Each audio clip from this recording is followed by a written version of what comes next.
하나님 말씀 로마서 9장 14절부터 29절까지입니다. 로마서 9장 14절부터 29절까지 말씀입니다. 찾으신 분 아멘 하겠습니다. 천천히 합독합니다. 시작. 그런즉 우리가 무슨 말을 하리요? 하나님께 불의가 있느냐? 그럴 수 없느니라. 모세에게 이르시되 내가 긍휼히 여길 자를 긍휼히 여기고 불쌍히 여길 자를 불쌍히 여기리라 하셨으니 그런즉 원하는 자로 말미암음도 아니요 다른 박질하는 자로 말미암음도 아니요 오직 긍휼히 여기시는 하나님으로 말미암음이니라. 성경이 바로에게 이르시되 내가 이 일을 위하여 너를 세웠으니 곧 너로 말미암아 내 능력을 보이고 내 이름이 온 땅에 전파되게 하려 함이라 하셨으니 그런즉 하나님께서 하고자 하시는 자를 긍휼히 여기시고 하고자 하시는 자를 완악하게 하시느니라. 혹 내가 내게 말하기를 그러면 하나님이 어찌하여 허물 하시느냐? 누가 그 뜻을 대적하느냐 하리니 이 사람아 내가 누구이기에 감히 하나님께 반문하느냐? 지음을 받은 물건이 지은 자에게 어찌 나를 이같이 만들었느냐 말하겠느냐? 토기장이가 진흙 한 덩이로 하나는 귀히 쓸 그릇을 하나는 천히 쓸 그릇을 만들 권한이 없느냐? 만일 하나님이 그의 진노를 보이시고 그의 능력을 알게 하고자 하사 멸하기로 준비된 진노의 그릇을 오래 참으심으로 관용하시고 또한 영광받기로 예비하신 바 긍휼의 그릇에 대하여 그 영광의 풍성함을 알게 하고자 하셨을지라도 무슨 말을 하리요? 이 그릇은 우리니 곧 유대인 중에서뿐 아니라 이방인 중에서도 부르신 자니라. 호세아에 그래도 이르기를 내가 내 백성 아닌 자를 내 백성이라 사랑하지 아니한 자를 사랑한 자라 부르리라. 너희는 내 백성이 아니라 한 그곳에서 그들이 살아계신 하나님의 아들이라 일컬음을 받으리라 함과 같으니라. 또 이사야가 이스라엘에 관하여 외치되 이스라엘 자손들의 수가 비록 바다의 모래 같을지라도 남은 자만 구원을 받으리니 주께서 땅 위에서 그 말씀을 이루고 속히 시행하시리라 하셨느니라. 또한 이사야가 미리 말한 바 만일 만군의 주께서 우리에게 씨를 남겨두지 아니하셨더라면 우리가 소돔과 같이 되고 고모라와 같았으리로다 함과 같으니라. 아멘. 예전에 제가 사역하던 교회에는 교역자들이 여러 명이 있었습니다. 그래서 돌아가면서 설교를 했습니다. 그러니 교역자들이 각양의 설교의 특색이 극명하게 비교가 되곤 했습니다. 어떤 동료 교역자가 어느 날은 그 동료 목회자들의 설교를 묘사했는데 제 설교를 묘사하기를 아주 철학적이다라고 설명을 했습니다. 그래서 제가 예배 후에 아주 기분 나빠하면서 항의를 심하게 한 적이 있습니다. 그때 제가 주장하기를 제 설교는 철학적이 아니라 복음적이다라고 했습니다. 얼마 전 우리 지도 목사님 사모님께서 저의 설교에 대해 논평을 해주시기를 분석적이다라고 해주셨습니다. 그래서 제가 속으로 아주 불쾌해하면서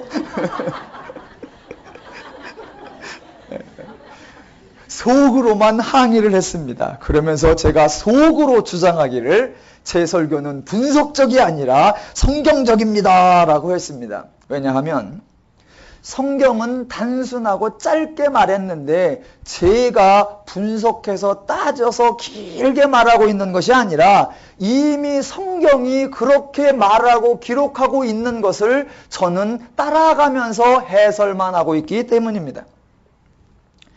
바울이 지금까지 설명한 것 중에 가장 대표적인 강조점은 믿음은 인간의 수고와 노력의 결과가 아니라 하나님이 은혜로 주신 선물이라는 것입니다.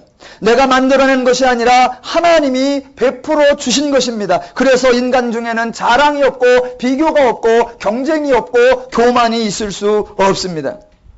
믿음의 근거, 신앙의 근거는 나의 선택, 나의 열정이 아니라 오직 하나님의 선택, 하나님의 열심, 하나님의 자비입니다. 이 말은 믿음과 신앙의 기원만 그렇다는 것이 아니라 그 믿음과 신앙의 유지 또한 나의 수고로 되는 것이 아니라 하나님으로 된다라는 것을 의미합니다. 사람들은 자신들이 신앙을 간직하고 자신들이 믿음을 붙잡고 있으려고 애를 씁니다. 자신들이 하나님을 믿어드리고 자신들이 하나님을 기쁘게 해드리고 자신들이 하나님을 위하여 무엇인가를 하려고 생각을 하곤 합니다. 아니요. 신앙은 정반대입니다. 내가 신앙을 붙들고 있는 것이 아니라 신앙이 나를 붙들고 있는 것이며 내가 진리를 지켜드리고 진리를 사수하는 것이 아니라 진리가 나를 지키고 진리가 나를 보호하는 것입니다. 평상시에 성도들의 삶이 평안하고 잘 나가고 별 문제가 없을 때는 내가 믿음을 가지고 있는 것인지 믿음이 나를 가지고 있는 것인지 잘 구분이 안 됩니다. 내가 진리를 지키고 있는 것인지 진리가 나를 보호하는지 구분이 안 됩니다. 그렇게 잘 구분이 안 될 때는 늘 자신이 무엇인가를 하고 있다 그런 생각이 들기 마련입니다. 그런데 내가 믿음을 가지고 있는 건지 믿음이 나를 지키는 건지 그게 언제 구분이 되냐면 내 생활이 좀 잘 안 될 때, 어려움이 생길 때, 신앙적으로 약해질 때, 다른 표현으로 시험이 들 때 아주 극명하게 구분됩니다. 잘 나갈 때는 말 그대로 잘 나가기 때문에 모든 것이 다 좋습니다. 하나님 좋지요, 은혜 좋지요, 신앙 좋지요. 뭐 다 긍정적으로 되고 특별히 하나님이 날 뭘 안 해주셔도 뭐 모든 게 다 잘 되는 것 같고 믿음, 진리, 복음 그냥 다 믿어지는 것 같습니다. 그걸 일일이 따질 필요도 없고 이럴 경우엔 어떻고 저럴 경우엔 어떻고 분석할 필요도 없습니다. 그냥 다 그렇다고 여겨줍니다. 목사가 설교를 하면 다 아멘을 해줍니다. 왜냐하면 그 말이 맞아서가 아니라 본인들은 앉아있는데 목사 혼자 서서 떠들으니까 흥이라도 나라고 아멘을 해줍니다. 그래서 자신의 믿음을 가지고 있는 것 같고 자신이 신앙을 유지하고 있는 것 같고 자신이 진리를 지키고 있는 것처럼 그렇게 생각을 합니다. 그런데 물질적이건 금전적이건 육체적이건 곤경에 처하거나 시험에 들면 갑자기 믿음도 아무 소용이 없는 것 같고 진리는 그거 뭐에다 쓰는 물건이고 신앙 그거는 아무런 역할도 하지 않는 것처럼 느껴집니다. 하나님의 사랑, 하나님의 은혜, 하나님의 약속 그건 다 허울 좋은 말뿐이지 정작 곤고한 자신에게 아무런 보탬도 되지 않는 것처럼 느껴집니다. 평상시는 잘하던 아멘도 그때는 안 나오고 목사님 말씀이 말이 되는 것 같은데 그때는 하나도 말도 안 되는 것 같습니다. 이렇게 신앙이 한번 시험에 빠져버리면 거기서 헤어나오기란 참으로 쉽지 않습니다. 성경이 왜 분석적이고 성경이 왜 자세하게 설명을 하는가? 서로 질문하고 스스로 대답하는가? 로마서만 봐도 성경이 스스로 질문하고 대답하는 작업이 여러 번 나옵니다. 그런즉 유대인의 나음이 무엇이며 할례의 유익이 무엇이뇨? 그런즉 우리가 무슨 말하리요? 은혜를 더하게 하려고 죄에 거하겠느냐? 그런즉 어찌하리요? 우리가 법 아래 있지 아니하고 은혜 아래 있으니 죄를 지으리요? 그런즉 율법이 죄냐? 그런즉 선한 것이 내게 사망이 되었느뇨? 그런즉 우리가 무슨 말하리요? 하나님께 불의가 있느뇨? 혹 내가 말하기를 그러면 하나님이 어찌하여 허물하시느냐? 누가 그 뜻을 대적하느냐? 성경 스스로 질문해주고 우리에게 그 대답을 자꾸 해주십니다. 왜 성경이 이렇게 똑같은 얘기를 반복하고 묻지도 않는 얘기를 스스로 물어서 대답해 주는 줄 아십니까? 다 믿는다고 아멘할 때, 다 신앙 좋은 척할 때, 다 진리를 아는 것처럼 행동할 때 성경은 계속해서 다시 얘기하고 다시 얘기하고 다시 얘기합니다. 왜 그러느냐?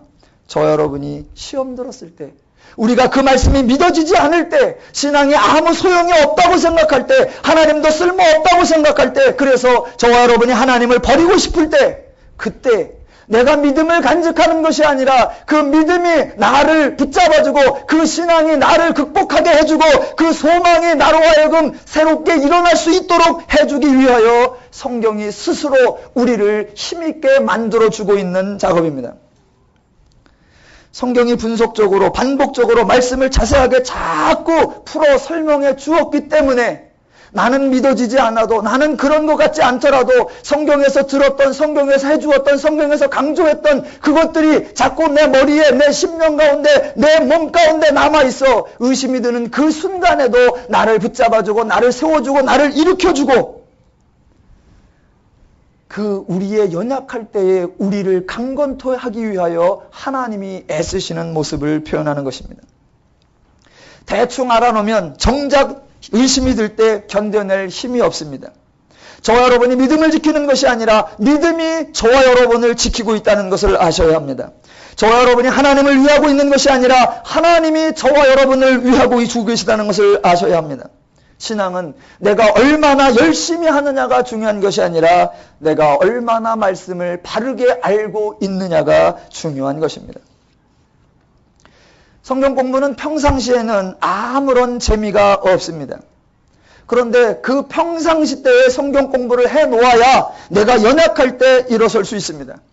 평상시 재미있는 건 교재 프로그램이요, 행사요, 여러 가지 이벤트입니다. 그건 평상시 너무나 재미있습니다. 그런데 정작 신앙적 시험에 들 때 가장 무익하고 아무런 영향을 주지 못하는 게 바로 교재와 행사와 이벤트들입니다. 누린교회는 성도들의 삶을 간섭하지 않습니다. 교회 행사에 성도님들을 동원하지 않습니다. 아무것도 묻지 않고 아무것도 요구하지 않습니다. 성도님들 개개인이 잘 나가실 때는 이게 아주 좋은 것처럼 느껴집니다. 내가 잘 나가는데 간섭하면 싫어하니까요. 그런데 성도가 시험이 들면 이거는 아주 못 쓰는 교회처럼 느껴집니다. 평상시에는 간섭하지 않아서 좋던 것이 내가 시험 들면 무관심처럼 보여지고, 평상시에는 동원하지 않아 좋던 것이 내가 시험 들면 방치하는 것처럼 보여지고, 평상시에는 묻지 않다 나의 사생활을 지켜주는 것처럼 느껴지던 것이 내가 시험 들면 내 존재를 잊어버린 것처럼 느껴집니다. 누린교회는 성경 읽기를 하고 성경 공부를 하고 강해 설교를 합니다. 지금은 재미없고 맨날 그 똑같은 일만 하는 것 같습니다. 그러나 정작 저와 여러분에게 믿음이 필요한 그 순간에게 그 말씀이 힘이 되어줄 것입니다. 누린교회는 잘 나가는 성도님들에게는 아무것도 하지 않습니다. 왜냐하면 잘 나가고 계시니까. 누린교회는 또 어떤 문제가 있는 성도에게도 아무것도 하지 않습니다. 왜냐하면 이미 문제가 터지고 시험이 들면 그분에게는 백약이 부여하고 무슨 말을 해도 듣지 않기 때문입니다. 그래서 누린교회는 그저 평상시에 말씀을 계속해서 가르칩니다.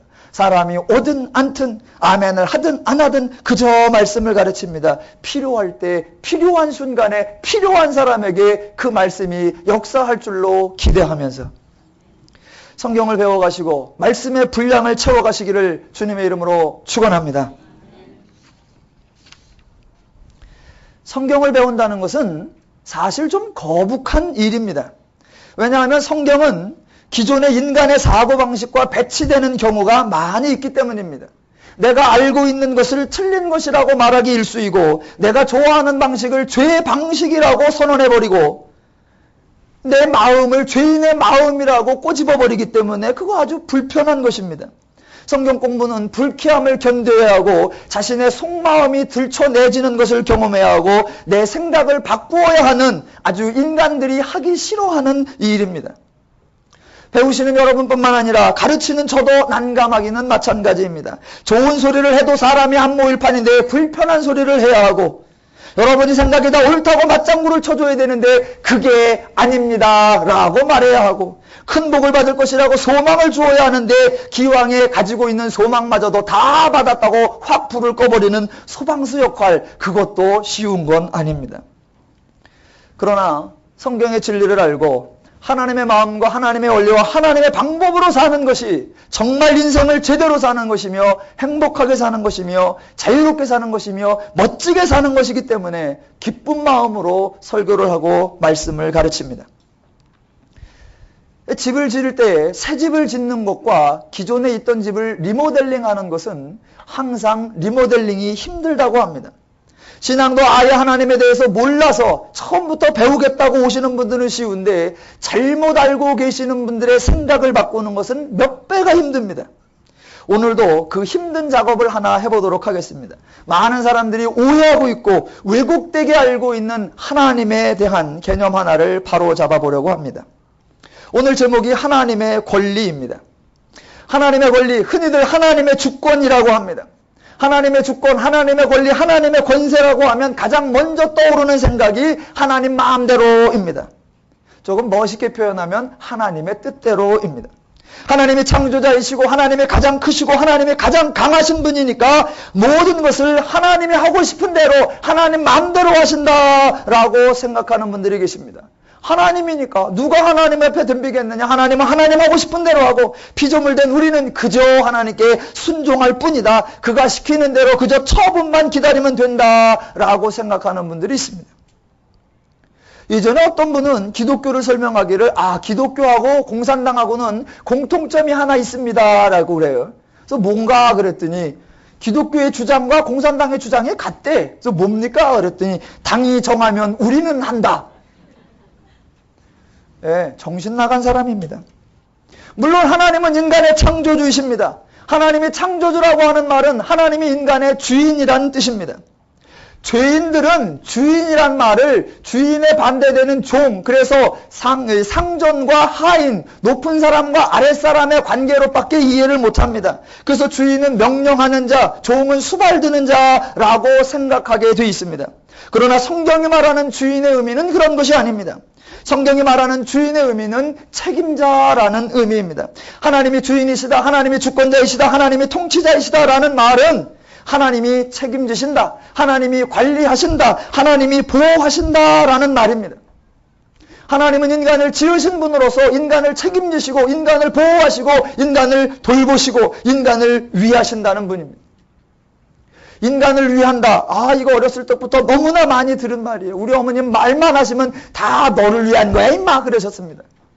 하나님이 인간을 위할 때 그 인간을 위한다는 말은 중간은 어쨌건 결론은 너에게 좋다 그런 표현이 아니라 시작과 과정과 끝 그 모든 것이 언제나 너를 위하며 너에게 가장 최상 최고이다 그런 것입니다.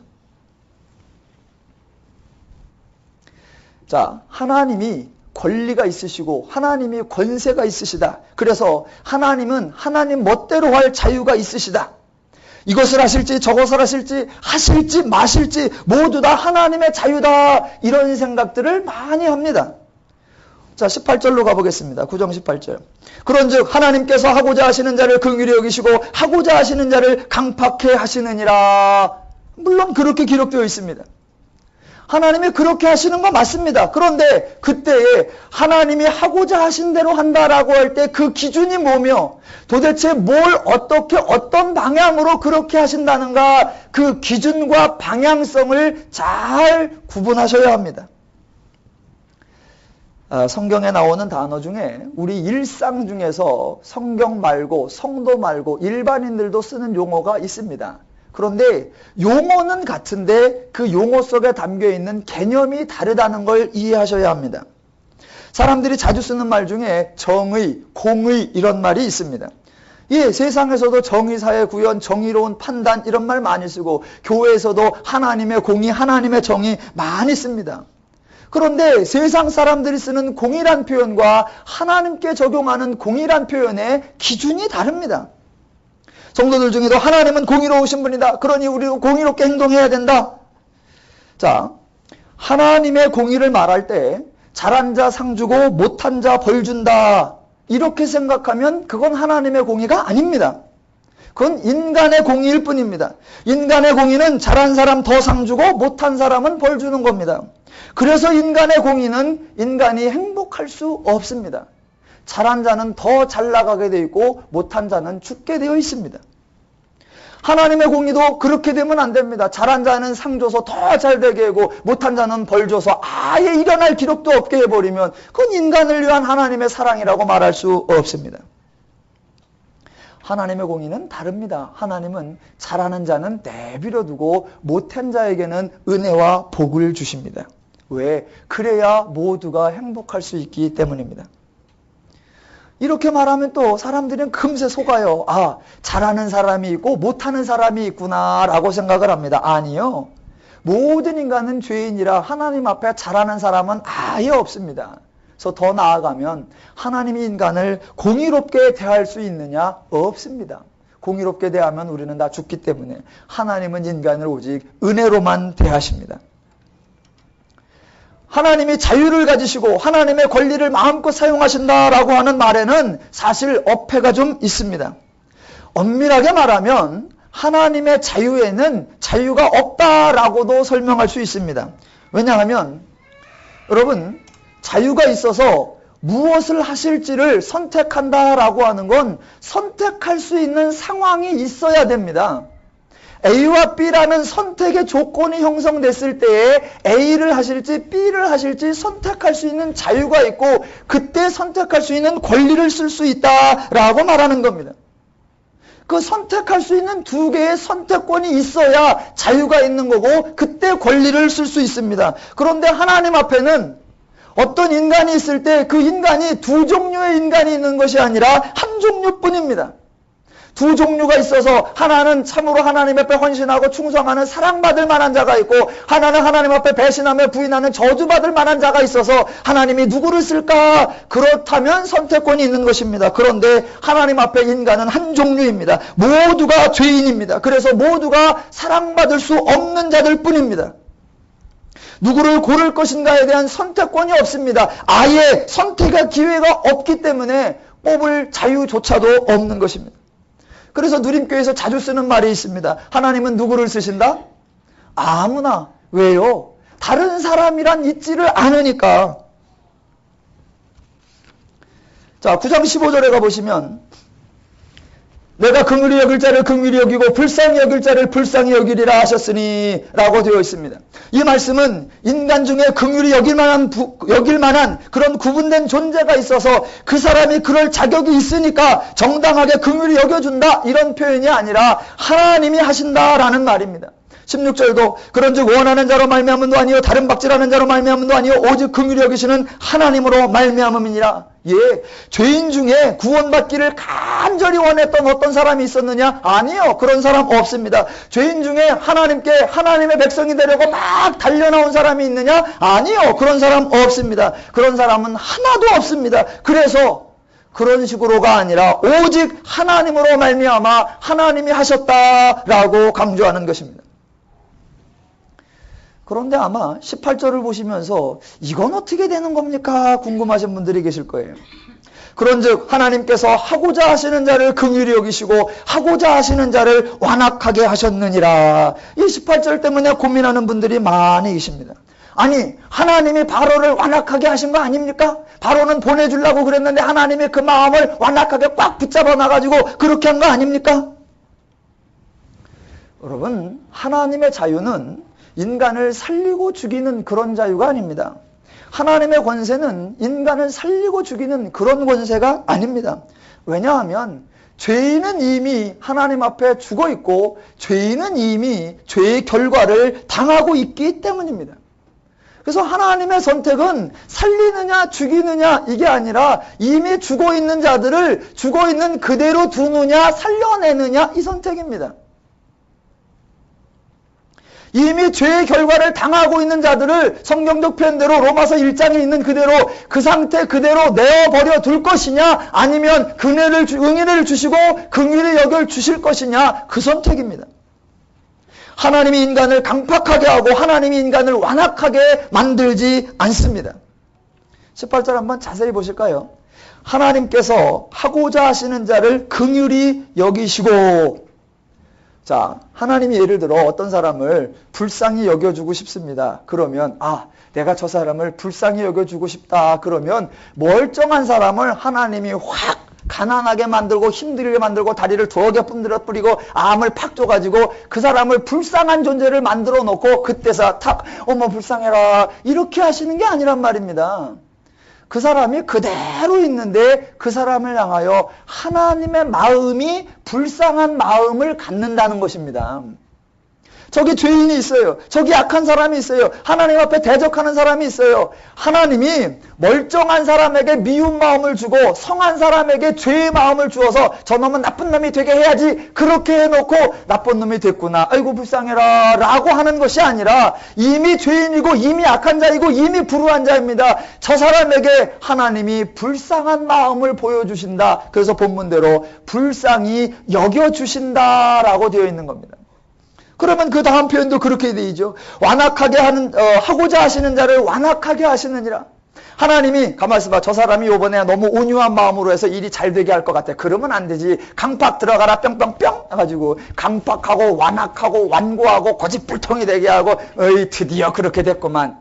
하나님이 그렇게 만드시는 것이 아니라 이미 사람이 하나님에 대하여 완악하고 이미 사람이 하나님에 대하여 완고하고 이미 사람이 하나님에 대하여 불순종하는 그런 강팍한 마음이 있는 것입니다. 그 마음을 하나님이 간섭하셔서 온유하게 해주시고 하나님이 간섭하셔서 부드럽게 해주셔야 되는데 하나님이 그냥 내버려 두시면 그대로 되는 겁니다.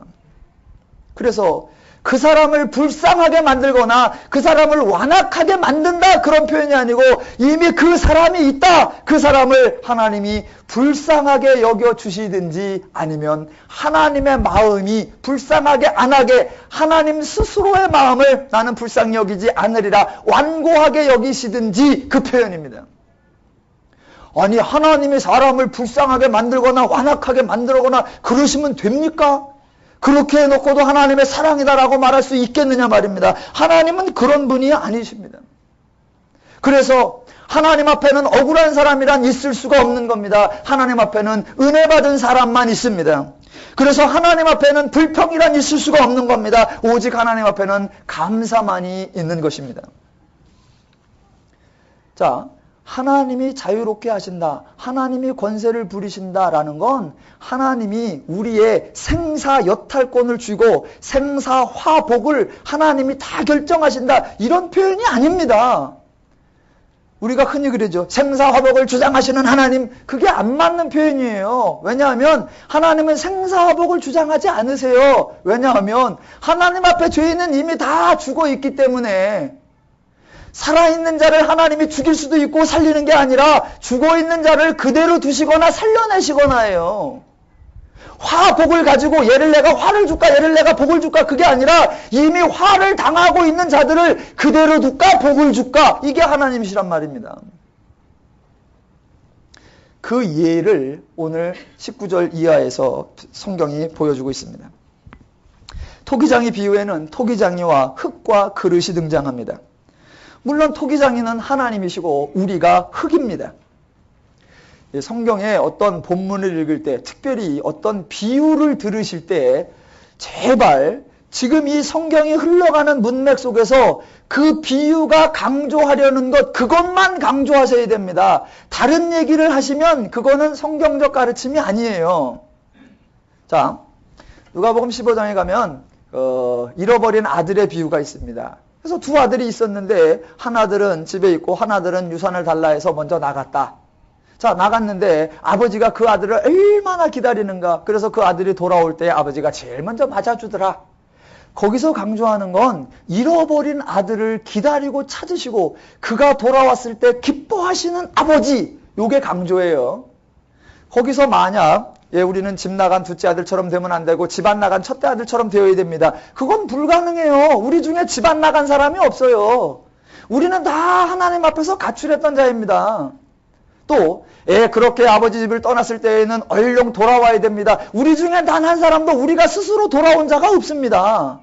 그 본문에서 강조하려고 하는 건 집을 나가지 말자가든가 나갔을 때는 빨리 돌아오자 이런 게 아니라 집을 나간 재산을 탕진하고 아버지의 명예를 먹칠할지라도 그 아들을 받아주시며 기뻐하시는 하나님 그겁니다. 그러니까 그 원래의 포인트를 넘어가면 안 돼요. 오늘 본문도 마찬가지예요. 원래의 포인트를 넘어가면 안 됩니다. 지금 하나님의 자유, 하나님의 권리, 그것이 어떻게 인간에게 도움이 되고 인간을 위하시는가 그 하나님을 설명하려고 한단 말입니다. 제발 이 본문에서 삼천포로 가지 말란 말입니다. 제가 하나 삼천포로 가는 예를 들어보겠습니다. 예전에 이렇게 잘 가다가 옆으로 빠지면 삼천포로 간다고 그랬어요. 그래서 삼천포 시민들이 그거를 막 항의했습니다.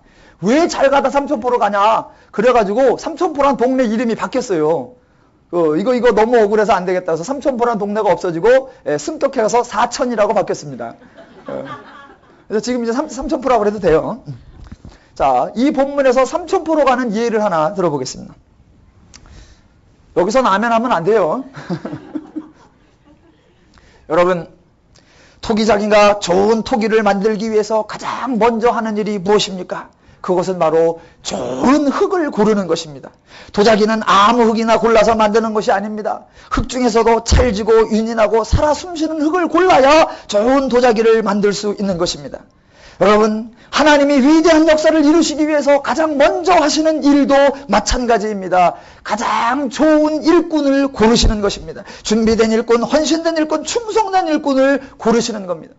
좋은 흙을 골라야 그 흙을 그 토기장이가 선번이 올려놓고 그것을 돌리면서 빚을 때, 띄어낼 때 떨어져 나가고, 각을 줄 때 각을 주고, 둥그렇게 하고, 말을 잘 듣는 좋은 흙이어야 좋은 도자기가 나오는 것처럼, 하나님께서 우리를 부르셨을 때 우리를 하나님 마음대로 하시고 싶은 대로 할 때, 버리면 버려지고 포기하면 포기하고 하나님이 하시는 대로 있는 거, 그게 바로 좋은 것이 되는 것입니다.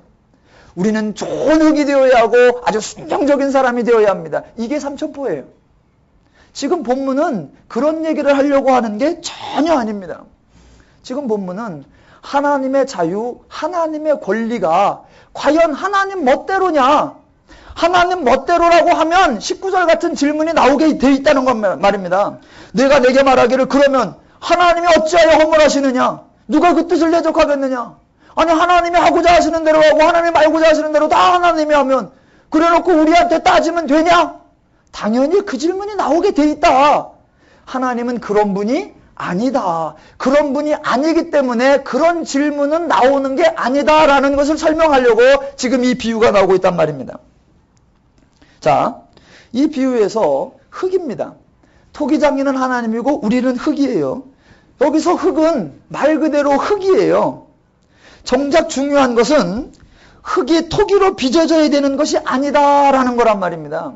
흙 중에 고령토가 있고 모래흙이 있고 황토가 있고 그냥 쓰레기 흙이 있고 이런 얘기가 아니라 모든 인간이 다 흙이라고 보는 거고, 그 흙은 반드시 도자기로 변환되어야 하는 거냐? 아니요. 흙은 그냥 흙이다예요. 그런데 만약 그냥 흙이 그 토기장에 의하여 도자기로 전환이 된다면 그것은 이미 흙으로서는 엄청난 은혜를 받았다라는 것입니다. 나는 그냥 흙이었는데 내가 귀 있을 그릇이 되든 천 있을 그릇이 되든 나는 원래 흙이었는데 흙임에도 불구하고 도자기라고 하는 새로운 존재로 내가 변화됐다라고 하면 흙으로서는 이미 감지덕지요 감탄이요 황공무지로서요 성은이 만극한 것이다 라는 것입니다. 잘 보십시오. 인간이 중립된 상태에 있어서 하나님의 선택에 따라, 하나님의 자유에 따라, 하나님의 권리에 따라 어떤 사람은 더 좋아지고 어떤 사람은 더 나빠지고 이런 것이 하나님의 자유나 하나님의 권리가 아닙니다.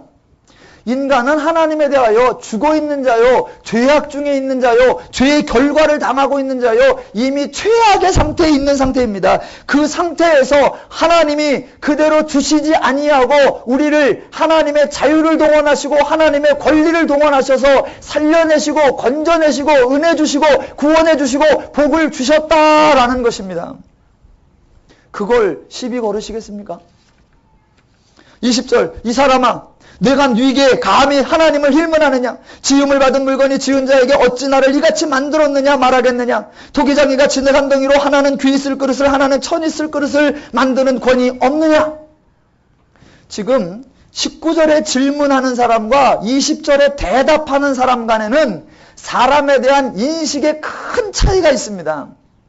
지금 19절에 질문하는 사람은 사람 중에 쓸만한 사람이 있다라고 생각을 하는 겁니다. 그래도 자기는 가치가 있고 능력이 있고 쓸만하다고 생각하는 겁니다. 나 정도 되면 그래도 귀 쓰는 그런 그릇이 되어야 하는데 내가 왜 천이 쓰는 그릇이 되었지? 라고 자신이 능력과 가치와 어떤 이 역할을 할 수 있는 그런 존재라고 생각하는 겁니다. 그거에 대하여 대답하는 사람, 성경적 가르침은 너는 흙이다. 진흙은 아예 그릇이 되지 않는 거다. 그럼에도 불구하고 토기장이가 너를 그릇으로 만들어 주었다면 그것은 이미 은혜를 받은 것이다 라고 선포한단 말입니다. 이 똑같은 얘기가 마태복음 20장에 가면 포도원 비유라는 것으로 등장합니다. 마태복음 20장에 가면 포도원 품꾼 비유가 나옵니다. 포도원 주인이 하루는 사람을 쓰려고 인력시장에 나갑니다. 새벽 6시에 나가보니까 사람이 있어서 너 우리 포도원에 들어가서 일하라. 데리고 갔습니다. 아침 9시경에 나와서 또 보니까 또 사람들이 있습니다. 우리 동장에 가서 일하라. 점심 12시에 나왔습니다. 또 사람들이 있어요.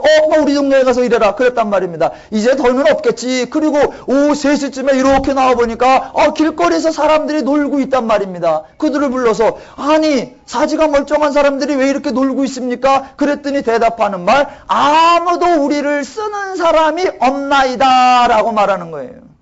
아무도 안 쓴다는 건 자격이 없고 가치가 없고 능력이 없고 준비가 안 돼 있단 말입니다. 아무도 쓰는 사람이 없나이다. 그를 포도원 품꾼이 데려다 쓰는 겁니다. 아무도 안 쓰는 자를 포도원 품꾼 주인이 데려다 쓰고 2시간 일한 후에 하루치 일당을 준단 말입니다. 그때 그 3시에 온 사람이 말하기를 아니 이 양반아 나를 왜 3시에 불렀어? 왜 12시에 안 불렀대? 아니 이 양반아 나를 왜 아침 6시에 안 불렀대? 이렇게 말할 수 있느냐? 그럴 수 없느니라. 이렇게 된단 말입니다. 그들은 주인의 마음에 드는 자가 아니었고 자격을 갖춘 자가 아니었고 실력이 있는 자가 아니었습니다. 준비되고 예비된 자가 아니었습니다. 아무도 쓰지 않는 자였습니다. 그래서 그들에게는 버려두고 방치하는 것이 정상이었습니다. 그런데 하나님이 자유를 동원하시고 하나님이 권리를 동원하셔서 그런 사람일지라도 나는 쓰겠다라고 선택을 하셨단 말입니다. 그 선택받은 자는 이미 은혜를 받은 자다라는 겁니다. 하나님의 권리는 여러 사람 중에 누구든지 고를 수 있는 권리가 있다. 하나님 맘대로다. 그런 것이 아니라 자격이 없는 자를 부를 수 있는 권리, 능력 없는 자를 세울 수 있는 권리, 죄 있는 자를 의롭게 하는 권리, 그 자유를 말씀하고 있단 말입니다. 제가 여러분에게 여쭤보겠습니다. 자격 없는 자를 부르시고 능력 없는 자를 세우시고 죄 있는 자를 구원하시는 그 하나님의 권리를 여러분은 하나님이 불공평하다. 하나님이 멋대로이시다. 하나님이 자기 좋은 대로 행하신다. 라고 힐문하시겠습니까? 자격 없는 자를 부르셨으니 은혜이고 능력 없는 자를 부르셨으니 은혜이고 죄인인 자를 부르셨으니 은혜인 것입니다. 하나님께 부름받은 우리는 은혜를 받았다라고 말하지만 하나님은 내가 너에게 은혜를 주었다라고 말하지 않습니다. 왜냐하면 하나님은 은혜가 필요한 자에게 은혜를 주시는 거 그게 원래 하나님의 성품이기 때문에 하나님 은혜를 주셔서 감사해요. 그러면 그때 하나님 대답 은혜를 주긴 내가 언제 은혜를 줬어? 난 그저 내 할 일을 했을 뿐이야. 이게 하나님의 성품이십니다. 다시 한번 이 하나님의 자유의 성향, 이 자유의 내용을 설명하는 것이 22절과 23절입니다. 잘 보십시오. 만일 하나님이 그의 진노를 보이시고 그의 능력을 알게 하고자 하사 멸하기로 준비된 진노의 그릇을 오래 참으심으로 관용하시고 또한 영광받기로 예비하신 긍휼의 그릇에 그 영광의 풍성함을 알게 하고자 하셨을지라도 무슨 말을 하리요? 무슨 말이냐면 하나님의 권리는 인간의 축복과 저주를 하나님의 멋대로 남용하시는 그런 권리가 아닙니다. 하나님의 뜻은 인간을 무시하고 하나님 하고 싶은 대로만 하는 이기적이고 배타적이고 독선적인 뜻이 절대로 아닙니다. 하나님의 자유는 인간을 살려내는 자유요. 하나님의 권리는 인간을 축복하는 권리요. 하나님의 뜻은 인간을 소중히 여기시는 그런 뜻입니다. 오늘 하나님 앞에 진노의 그릇이 준비되어 있답니다. 누구를 위한 거예요? 죄인들이요. 죄인이 죄를 지어 당연히 진노의 그릇을 받아야 했단 말입니다. 인간이 만약 하나님께 하나님 공의대로 하십시오. 그렇다면 그 준비된 진노의 그릇을 죄인에게 부어버리는 것, 그게 공의롭게 행하는 것일 것입니다. 그러나 하나님의 공의는 그렇지 않습니다. 그때 하나님은 하나님의 권리를 쓰시는 겁니다. 이 진노의 그릇을 죄인에게 부어버려야 하는 것이 정상이다. 그런데 나는 그렇지 않을 권리도 있다. 저들에게 진노의 그릇을 부어야 하는데 붓지 않고 저들을 관용하며 저들을 오래 참으며 저들을 용납하며 저들을 살려줄 권리도 있다. 나는 그 권리를 쓰겠다. 그런 하나님의 권리가 싫으십니까? 그런 하나님의 자유가 불만이십니까? 그릇이 또 하나 있답니다. 하나님은 인간을 불쌍히 여기셔서 영광 받으실 만한 긍휼의 그릇을 준비하셨다. 그 긍휼의 그릇의 영광을 풍성하게 담으시고 그 풍성함을 인간에게 알리기로 하셨다. 그래서 하나님이 내가 너를 진노의 그릇으로 다루지 않고 너에게 이 긍휼의 그릇으로 부어주겠다라고 그것을 우리에게 알리시기로 한다면 여러분은 그 하나님의 자유가 싫으십니까? 그 하나님의 권리가 불만이십니까?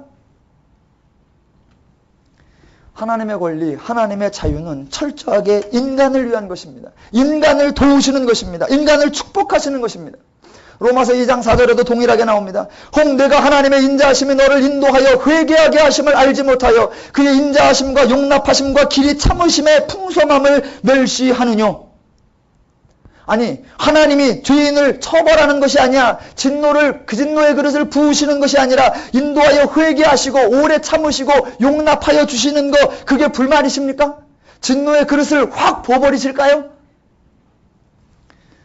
우리 인간은 모두 하나님의 진노의 그릇을 받아야 하는데 하나님의 자유 때문에, 하나님의 권리 때문에 도리어 긍휼의 그릇을 받았다라고 말하는 겁니다. 누가요? 저하고 여러분이요.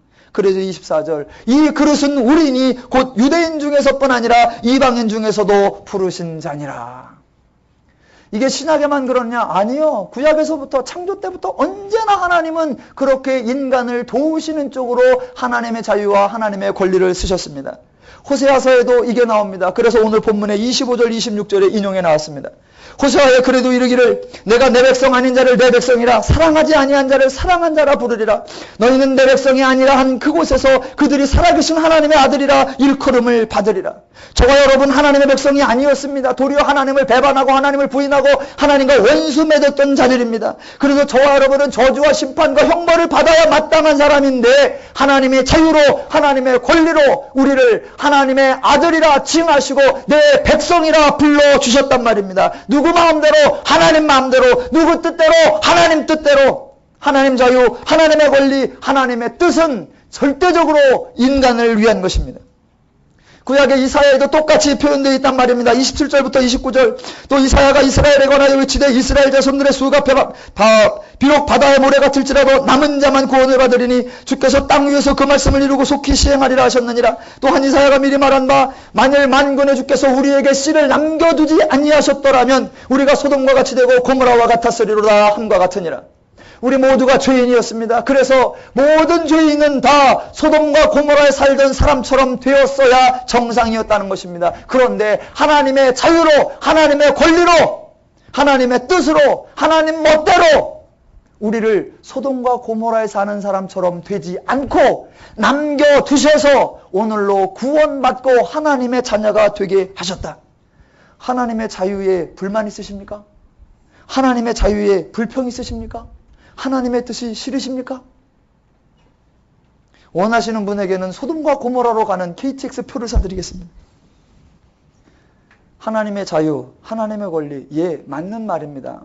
하나님이 하시고자 하는 자를 하시고 하시고자 하는 자를 하신다. 예, 맞는 말이에요. 무엇을 하신다며 어떻게 하신다는 말인가? 그 하나님의 기준과 그 하나님의 방향성을 정확하게 분별하지 아니하시면 하나님 때문에 위로받아야 될 심령들이 하나님 때문에 시험 들고 맙니다.